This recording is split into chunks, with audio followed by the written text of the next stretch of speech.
ईसा की 34 शताब्दी में गुप्त वंशीय राजाओं ने भारत के राजनीतिक क्षितिज पर छिन्न भिन्नता को समाप्त कर एक विशाल साम्राज्य की स्थापना की। आइए इसी परिप्रेक्ष्य में जानते हैं गुप्तकालीन छत्तीसगढ़ के बारे में। गुप्तकालीन छत्तीसगढ़ दो भागों में बटा हुआ था। पहला भाग था मध्य छत्तीसगढ़ अर्थात दक्षिणापथ या कोसल। दूसरा भाग था दक्षिणी छत्तीसगढ़ अर्थात महाकांतार। आइए गुप्त वंशीय प्रमुख शासकों के बारे में समझते हैं। गुप्त वंशीय स्थापत्य कला के बारे में जानते हैं।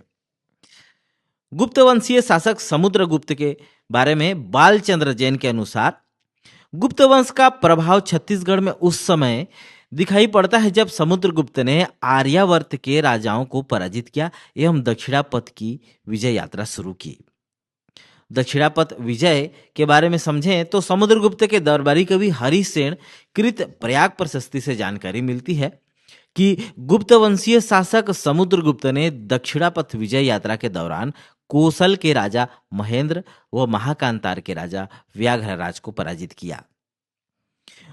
समुद्रगुप्त के ग्रहण मोक्ष अनुग्रह की नीति समुद्रगुप्त ने अपने ग्रहण मोक्ष अनुग्रह की नीति के तहत जो है कोसल एवं महाकांतार के राज्य को अपने साम्राज्य में शामिल नहीं किए एवं शासकों को लौटा दिया।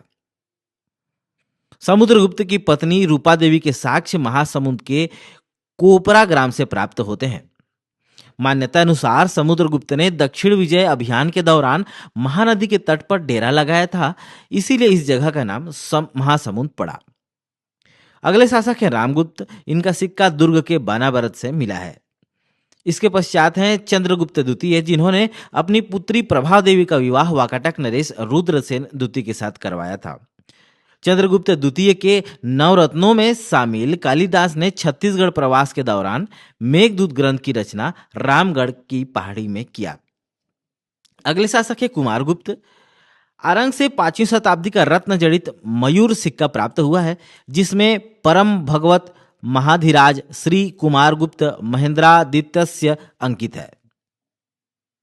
खेरताल से 215 उत्पीड़ितांक सिक्के प्राप्त हुए हैं, जिनमें महेंद्रादित्य अंकित है। अगले शासक है भानुगुप्त। भानुगुप्त के एरण अभिलेख में छत्तीसगढ़ के सरब वंशीय राजाओं का वर्णन मिलता है।